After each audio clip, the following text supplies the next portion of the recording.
Hello दोस्तों, कैसे हैं आप सब लोग। आज हम लोग अगस्त तंत्र के मॉडर्न में रूट ऑफ पर्सन एडमिनिस्ट्रेशन इस टॉपिक को कवर करेंगे। तो चलिए स्टार्ट करते हैं। तो बेसिकली ये कि रूट ऑफ पर्सन एडमिनिस्ट्रेशन भी एकदम मतलब रूट ऑफ ड्रग एडमिनिस्ट्रेशन की ही तरह है। ठीक है, तो देखते हैं कि मतलब कि रूट क्या होता है, रूट ऑफ पॉइजन एडमिनिस्ट्रेशन क्या होता है। तो रूट ऑफ पॉइजन एडमिनिस्ट्रेशन मतलब कि पॉइजन किन किन वेज से हमारी बॉडी में पहुंचाया जाता है, ठीक है, किन किन तरीकों से। तो उसी के बारे में देखते हैं। ठीक है, तो सबसे पहले दो तरीकों से पहुंचाया जाता है हमारे में। एक तो लोकल रूट होते हैं और एक सिस्टमिक रूट होते हैं। ठीक है, लोकल रूट का मतलब होता है, तो लोकल रूट का मतलब होता है कि जहां जाना है वहीं जाए। ठीक है, मतलब कि जहाँ पे हम लोग को पर्सन को पहुंचाना है बस वहीं पे पहुंचे। ठीक है, जैसे कि कौन कौन से होते हैं। ठीक है, अब लोकल रूट भी तीन तरह से होते हैं, ट्रॉपिकल, डीपल और आर्टीरियल। ठीक है, तो ट्रॉपिकल में जैसे कि drug use in external surface skin. ठीक है, जैसे कि ड्रग कोई पॉइजन है, ठीक है, जो भी पॉइजन है हमारा वो एक्सटर्नल सरफेस जहाँ पे जाना है वहीं जाए, मतलब कि कहीं पे ऊपर से स्किन पे लगाना हो पॉइजन को, तो उस तरीके से हो सकता है। जैसे कि कौन कौन से होते हैं, जैसे कि स्प्रे हो गया, कोई लोशन हो गया, कोई क्रीम हो गई, कोई पॉइजन वाली, इस तरह की। ठीक है, और जैसे कि ये नेजल हो गया, ठीक है, आईज में किसी ने जहर डाल दिया, मतलब कि कोई पॉइजन होता है। ठीक है, ear canal, anal canal, vagina, तो ये सब होते हैं ट्रॉपिकल में। ठीक है, फिर इसके बाद डीपर में आते हैं। डीपर में ये होता है कि जैसे कोई कैविटी होती है, ठीक है, किसी कैविटी में पहुंचाना हो, ठीक है, जैसे कि इंट्रा आर्टिकुलर कैविटी या फिर इंट्रा पेरिटोनियल कैविटी या फिर इंट्रा प्लूरल कैविटी या तो इंट्राविट्रस कैविटी, ये सब एग्जांपल्स हैं। ठीक है, यहाँ पे अगर कोई पॉइजन एडमिनिस्टर करना हो तो ये। उसके बाद आर्टीरियल, आर्टीरियल रूट्स में क्या होता है। आर्टीरियल रूट्स में ये होता है कि मतलब कि जो आर्टरीज है, ठीक है, जैसे कि ये हैंड की आर्टरी है, ठीक है, यहाँ पे हैंड्स की आर्टरीज होती हैं और यहाँ पे मतलब कि हमें पॉइजन पहुंचाना है, तो आर्टरीज से ब्लड इधर ही तो जाएगा। तो हमने यहाँ पे कोई पॉइजन एडमिनिस्टर कर दिया और वो आर्टरीज के थ्रू अपने ऑर्गन तक पहुंच गया, इस तरह होता है। ठीक है, इसके बाद सिस्टमिक, सिस्टमिक रूट्स में क्या होता है, ये आगे जाके दो तरह में डिवाइड हो जाता है, दो पार्ट्स में। ठीक, एक होता है एंट्रल, एक होता है पेरेंटल। ठीक है, तो एंट्रल में क्या होता है, एंट्रल में ये होता है कि जो भी ड्रग होता है, ठीक है, एंट्रल का मतलब कि ड्रग इज मतलब कि जो पॉइजन है, ठीक है, poison is given through elementary canal. ठीक है, एलिमेंट्री कैनाल। ठीक है, पॉइजन को जो है ना मतलब कि एलिमेंट्री कैनाल के थ्रू दिया जाता है। ठीक, इसमें क्या होता है, ठीक है, इसमें जैसे कि जो हमारा एंट्रल ड्रग में ये होता है कि जो ड्रग मतलब कि पॉइजन हमने एडमिनिस्टर किया वो पहले माउथ में जाएगा, फिर स्टोमक में जाएगा, ठीक, फिर पोर्टल वेन में जाएगा, फिर लीवर में होगा। ठीक है, लीवर में फर्स्ट पास मेटाबॉलिज्म होता है, उसके बाद इंफीरियर वेना के बाद उसके बाद हार्ट, जहाँ भी इसको काम करना होता है उस तरह काम करता है। ठीक है, तो इसमें इसमें एक एडवांटेज भी होता है और कुछ डिसएडवांटेज भी होते हैं। ठीक है, कि इसमें जो क्या कहते हैं कि इस पॉइजन में enteral route of poison administration में ये फायदा है कि जो पॉइजन है ना वो बहुत सॉलिड और लिक्विड फॉर्म में दिया जा सकता है। ठीक है, सॉलिड और लिक्विड फॉर्म में दिया जा सकता है। ठीक, अब इसमें भी तीन पार्ट होते हैं, ओरल, सबलिंगुअल और रेक्टल। तो ओरल क्या होता है, सबलिंगुअल क्या होता है, रेक्टल क्या होता है। ठीक है, तो ओरल में तो ये पढ़ ही चुके हैं हम लोग, ये वाला। ठीक है, फिर सबलिंगुअल में ये होता है कि सबलिंगुअल में बक्कल कैविटी मतलब कि ये जो होता है इसमें टंग के जो होते हैं, टंग के नीचे जो सबलिंगुअल वेन होती हैं, ठीक है, वहां पे पॉइजन को एडमिनिस्टर किया जाता है और वो ये सबसे मतलब कि इसका रैपिड एब्जॉर्प्शन होता है। ठीक है, विद इन मिनट्स। ठीक है, इस पॉइजन का विद इन मिनट में वो हो जाता है। ठीक है, एक्शन होता है।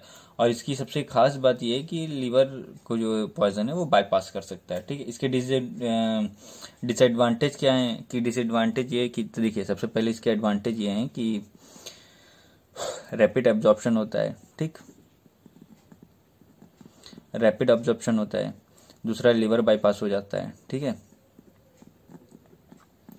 डिसएडवांटेज क्या है इसका, डिसएडवांटेज इसका ये है कि जो हमारा पॉइजन है वो लिपिड सॉल्युबल होना चाहिए, ठीक है, और नॉन इरिटेटिंग होना चाहिए, मतलब कि माउथ में जाने के बाद कोई किसी प्रकार का इरिटेशन ना करे। तो ये एडमिनिस्ट्रेशन ऐसे होता है कि ड्रग है, ठीक है, ड्रग को उसके बाद टंग के नीचे, क्या कहते हैं, टंग के नीचे सबलिंगुअल वेन्स में टच कराया, ठीक है, वहां से वो तुरंत एब्जॉर्ब हो गया। उसके बाद सुपीरियर वेना केवा में गया, उसके बाद हार्ट में गया। तो जहां भी इसको काम करना हो, जहां पे भी इसको पॉइजनिंग करनी हो वो कर सकता है, ठीक। इसके बाद रेक्टल आता है, ठीक है। तो रेक्टल में क्या होता है कि एनल कैनाल के थ्रू पॉइजन को एडमिनिस्टर किया जाता है, ठीक है। इसमें दो तरह से होते हैं, ठीक है। एक होता है एक्सटर्नल होमोराइडल और दूसरा होता है, एक होता है एक्सटर्नल होमोरॉइडल, दूसरा होता है इंटरनल होमोरॉइडल, ठीक है। तो इसमें दो तरह से भी ड्रग दिया जा सकता है। तो एक्सटर्नल होमोरॉइडल में क्या होता है, एक्सटर्नल होमोरॉइडल में ये होता है कि लिवर बाईपास हो जाता है, ठीक। और इंटरनल होमोरॉइडल में ये होता है कि लीवर के थ्रू जाता है, ठीक है। इसका एडवांटेज ये होता है कि जो मतलब कि एनल कैनाल के थ्रू डालते हैं ड्रग्स को, तो जो मतलब कि जो ड्रग होते हैं वो जल्दी एब्जॉर्ब हो जाते हैं, मतलब जो पॉइजन होता है वो एब्जॉर्ब हो जाता है, ठीक। इसके बाद पेरेंटल रूट आते हैं, ठीक। पेरेंटल रूट में क्या होता है, ठीक, पेरेंटल रूट मतलब कि ये भी दो तरह से होता है, ठीक। ये तो हो गया कि ये जो हमारे एलिमेंट्री कैनाल में ड्रग एब्जॉर्ब होते हैं एंट्रल में, वो वाला हो गया। पेरेंटल में और भी मेथड होते हैं। तो पेरेंटल में एक होता है इंजेक्टेबल और एक होते हैं नॉन इंजेक्टेबल, ठीक। तो इंजेक्टेबल में क्या होते हैं, ठीक, इंजेक्टेबल में देखते हैं,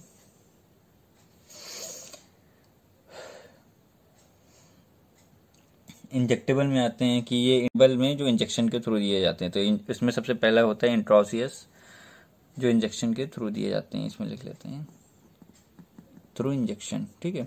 तो इंजेक्टेबल में ये देखिए इंट्राओसियस, सबक्यूटिनस, इंट्रामस्कुलर, इंट्राडर्मर और इंट्रावेनस, ठीक है। तो इंट्राओसियस देखते हैं क्या होता है इसमें सबसे पहले, ठीक है।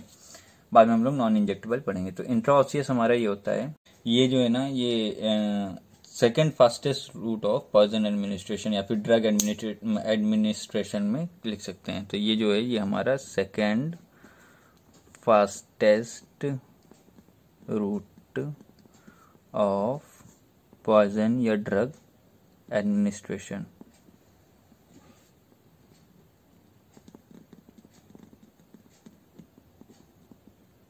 ठीक। और इसकी दूसरी बात क्या है कि इसमें 100% बायो अवेलेबिलिटी होती है, ठीक है। ये दो पॉइंट आप याद कर लीजिए, ये आगे के लिए इम्पोर्टेंट है, अवेले, ठीक। इसके बाद सबक्यूटिनस, ठीक, ठीक है। तो सबक्यूटिनस क्या होते हैं, ये जो अंडर द स्किन पहुंचाए जाते हैं, ठीक है, मतलब कि स्किन जो ये जो स्किन है इसके जो अंदर पहुंचाए जाते हैं वो, एक तो डर्माजेट, पैलेट इम्प्लांटेशन या सियालिस्टिक, ठीक है। तो डर्माजेट क्या होता है, जैसे किसी गन के थ्रू पहुंचाया जाता है। एक तो आजकल कई तरह की मतलब कि वो गन्स आती हैं जिसमें ड्रग को लग करके और स्किन के अंदर फायर किया जाता है, जिसमें ड्रग तुरंत पहुंच जाता है, ठीक है। डर्माजेट में ये होता है, ये देख सकते हैं आप लोग, ठीक है। इसमें हैंड के अंदर के गन के थ्रू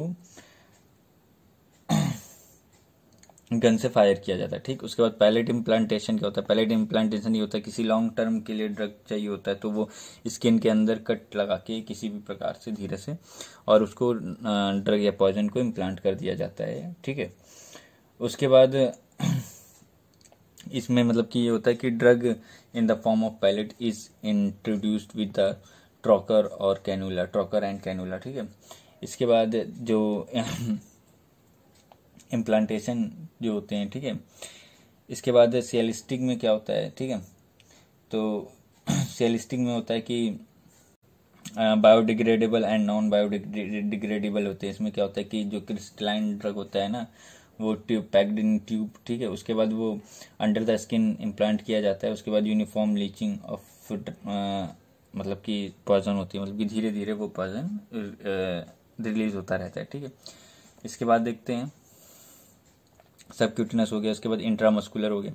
इंट्रामस्कुलर में ये होता है कि यहाँ पे रिच इन वैस्कुलर सप्लाई, ठीक है, जो भी हमारा पॉइजन है, ठीक है, वो जो मसल्स के लिए, मसल्स में इंट्रोड्यूस किया जाता है, ठीक है, जैसे कि कहाँ कहाँ पे कर सकते हैं, ठीक है, कहीं वैसे तो पॉइजन है कहीं भी कर सकते हैं, बट नॉर्मली जो ड्रग है, जो इंट्रामस्कुलर ड्रग जो इंट्रोड्यूस होते हैं वो होते हैं deltoid, tricep and rectus femoris, और एक और मसल है वो अभी नाम नहीं याद आ रहा है, सॉरी।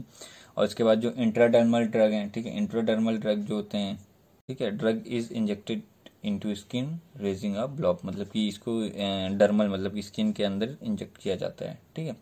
इसके बाद इंट्रावेनस में जो वेन्स में ड्रग्स एडमिनिस्ट्रेट किया जाते हैं, ठीक है, infuse slowly over a hours, है ना, और ये मतलब कि इसमें टाइम लगता है, ठीक है। तो अब इसके बाद आते हैं नॉन इंजेक्टेबल में, ठीक है, नॉन इंजेक्टेबल में होते हैं हमारे क्यूटिनस, ठीक, और इनहेलेशन, ठीक है। तो क्यूटिनस में बेसिकली ये होता है कि जो पॉइजन होता है या ड्रग होता है, ठीक है, इसमें नॉन इंजेक्टेबल में ये होता है कि ये long slow and prolong absorption with constant rate, मतलब कि इसमें रेट जो होता है, इसमें जो रेट होता है वो कांस्टेंट रहता है, एब्जॉर्प्शन का रेट जो होता है वो कांस्टेंट रहता है। और इसमें अगर एब्जॉर्प्शन को एनहेंस करना है तो ये रबिंग या फिर ऑक्लूसिव ड्रेसिंग, मतलब कि बार बार ड्रेसिंग कर, इसमें बेसिकली मैं बताता हूँ क्या होता है कि नॉन इंजेक्टेबल में क्यूटिनस और इनहेलेशन होता है। तो क्यूटिनस में मतलब कि स्किन के ऊपर बैंड्स आते हैं, ठीक है, वो लगा दिए जाते हैं, ठीक, जैसे कि ड्रग में देखा जाए तो TTS, ट्रांसडर्मल थेरेपेटिक सिस्टम, ठीक है, इसमें एक तरह से बैंड आते हैं जैसे कि, ठीक है, वो लगा दिए जाते हैं। इसमें क्या होता है कि डायग्राम आप देख सकते हैं, ठीक है, डायग्राम में ये देखिए, जो सबसे नीचे की लेयर है वो है फिल्म, ठीक है, इसको हटा के इसको स्किन के ऊपर लगाते हैं, ठीक, और ये दूसरी वाली लेयर है, ये है adhesive layer with priming dose, ठीक है, मतलब कि ये जो है ये चिपकती है, ठीक है। उसके बाद जो ऊपर है रेट कंट्रोलिंग माइक्रोब मेम्ब्रेन, ठीक है, ये जो थर्ड वाली है ये रेट कंट्रोलिंग, मतलब कि छोटे छोटे छेद होते हैं जिससे जो माइक्रोब मेम्ब्रेन का माइक्रोब मेम्ब्रेन होती हैं, छोटे छोटे छेद होते हैं मतलब कि, और जिससे जो ड्रग धीरे धीरे एक कांस्टेंट रेट में निकलता रहता है। फिर उसके बाद ड्रग रिजर्वायर है, ठीक है, और फिर उसके बाद ऑक्लूसिव बैकिंग फिल्म, मतलब कि पीछे के ऊपर एक ऊपर की तरफ वो लगाई जाती है, टेप लगा होता है या फिर किसी प्रकार की कवरिंग लगी होती है जिससे ड्रग बाहर ना जाए। तो बेसिकली इसमें अगर आपको स्पीड बढ़ानी होती है तो क्या कहते हैं, या तो रब कर देते हैं, ठीक है, या क्या करते हैं, या तो कॉन्स्टेंटली चेंज करते रहते हैं, तो इस तरह से कॉन्स्टेंट रेट बना रहता है, ठीक। इसके बाद क्या होता है, और जो हमारा लास्ट ऑप्शन है वो है इनहेलेशन, ठीक है। तो इसमें क्या होता है कि fastest route of drug absorption, ठीक है, फ्रॉम सरफेस टू एल्वियोलाई, मतलब कि अगर इसमें इनहेलेशन मतलब कि किसी भी ड्रग को इनहेल करना होता है, ठीक है, या फिर किसी पर्सन को इनहेल करना होता है, तो इसमें सबसे ज़्यादा लंग्स को अगर किसी को प्रॉब्लम मतलब कि प्रॉब्लम पहुंचती है पर्सन में, और ये fastest route of poison absorption या ड्रग एब्जॉर्प्शन होता है। तो इतना ही था, और ये टेबल चार्ट फॉर्म में है, तो आप लोग देख लीजिए एक बार। और अगर आपको वीडियो समझ में आई हो और पसंद आई हो तो please like and subscribe my channel and please support this and thank you so much.